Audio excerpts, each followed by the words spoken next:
Hello guys, welcome to my channel Comfort Cooking. இன்னைக்கு நான் பார்க்க போறது குயிக்கா ஈஸியா ஸ்கூல் டைம்ல லஞ்ச் பாக்ஸ்க்கு சிம்பிளா பண்ற மாதிரி ஒரு கொரியாண்டர் அண்ட் கிரீன் பீஸ் வச்சு ஒரு பாத் ஒரு ரைஸ் எப்படி பண்ணலாம்னு பார்க்கலாம். ஒரு மிக்ஸி ஜார்ல 2 பச்சை மிளகாய், கை நிறைய கொத்தமல்லி, அதுக்கு அப்புறமா 1 டீஸ்பூன் இஞ்சி பூண்டு விழுது, ஒரு 2 டீஸ்பூன் தேங்காய் துருவனது எல்லாத்தையும் போட்டு நல்ல ஃபைன் பேஸ்டா அரைச்சு எடுத்துக்கோங்க. பத்தலைனா கொஞ்சமா தண்ணி ஆட் பண்ணி நல்லா ஃபைன் பேஸ்டா எடுத்து மாத்தி வச்சுக்கோங்க.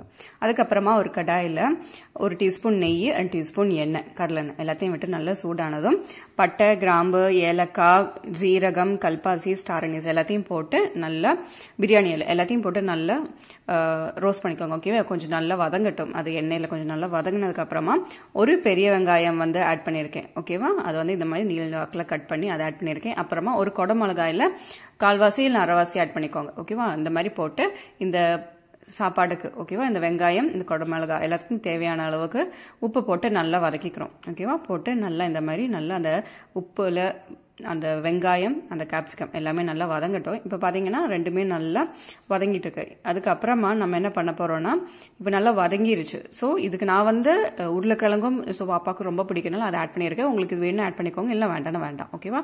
நான் ஒரு 2 உருளைக்கிழங்கு குட்டியா இருக்கிறது அது தோல்சி அதை ஆட் பண்ணிருக்கேன். ஒரு கை நிறைய கிரீன் பீஸ், ஓகேவா, பச்சை பட்டாணி, காஞ்சது இல்ல ஃப்ரெஷ்ஷா கிடைக்கிற கிரீன் பீஸ், அதுதான் கொஞ்சம் நல்லா டேஸ்டா கொடுக்கும். ஸோ மேக்ஸிமம் அதை ஆட் பண்ண ட்ரை பண்ணிக்கோங்க. ஸோ இது இந்த கிளைமேட்டுக்கு அது சீசனுக்கு அது கிடைக்கிறதா யூஸ்வலி எல்லா இடத்துலயும். ஸோ கண்டிப்பா நீங்க அதுவும் போட்டு ட்ரை பண்ணி பாருங்க. அதுக்கப்புறமா நம்ம அரைச்சிருந்த பேஸ்ட் அதையும் போட்டு நல்லா அது பச்சை நம்ம அரைச்சனால பச்சை வாசனை போற அளவுக்கு ஒரு 2-3 நிமிஷத்துக்கு நல்லா மீடியம் ஃபிளேம்ல வச்சு நல்லா வதக்கிக்கலாம். ஓகேவா?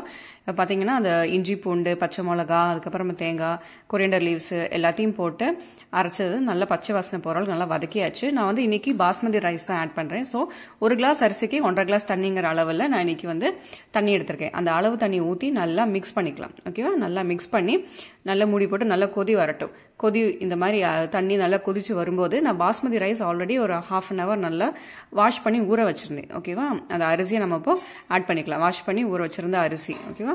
அரிசியை ஆட் பண்ணிட்டு திருப்பி கொஞ்சமா நல்லா கிளறிக்கலாம். ஓகேவா? லைட்டா கிளறிக்கோங்க. இந்த டைம்ல நம்ம ஆல்ரெடி ஃபர்ஸ்ட் உப்பு போட்டிருக்கோம். சோ உங்களுக்கு எந்த அளவுக்கு உப்பு நீ ஆட் பண்ணணுங்கிறது லைட்டா டேஸ்ட் பண்ணி பாத்துக்கோங்க. ஓகே? எனக்கு கொஞ்சமா உப்பு பத்தாத மாதிரி தெரிஞ்சது, அதனால நான் கல்லுப்பு கொஞ்சம் ஆட் பண்ணியிருக்கேன். போட்டுட்டு திருப்பி ஒரு நல்ல உப்பு எல்லா இடத்துலயும் படுற மாதிரி நல்லா ஒரு கிளறிட்டு மூடி வச்சு ஒரு தம்ல ஒரு 20 to 25 minutes லோ ஃபிளேம்ல வச்சு எடுத்தோம்னா சிம்பிளா பண்ணக்கூடிய கிரீன் பீஸ் அண்ட் பொட்டேட்டோ பாத் எம்மியா டேஸ்டியா இருக்கும். கிட்ஸுக்கெல்லாம் ரொம்ப பிடிக்கும். ஸோ கண்டிப்பா எல்லாம் ட்ரை பண்ணி பாருங்க. எப்படி இருக்குன்னு காமெண்ட் செக்ஷன்ல சொல்லுங்க. ஓகேவா? என் வீட்டு பாப்பாக்கு இந்த சாப்பாடு ரொம்பவே பிடிச்சது. ஓகே? கண்டிப்பா உங்க வீட்டு கிட்ஸுக்கு இந்த மாதிரி ட்ரை பண்ணி பார்த்துட்டு எப்படி இருக்குன்னு சொல்றாங்க என்னோட காமெண்ட் செக்ஷன் சொல்லுங்க. இந்த மாதிரி இன்ட்ரெஸ்டிங்கான வீடியோஸுக்கு ரெசிபிக்கும் என்னோட வீடியோ சேனலை லைக் பண்ணுங்க, சப்ஸ்கிரைப் பண்ணுங்க, பெல் பட்டனை டிக் பண்ணிக்கோங்க. தேங்க்யூ ஃபார் வாட்சிங்.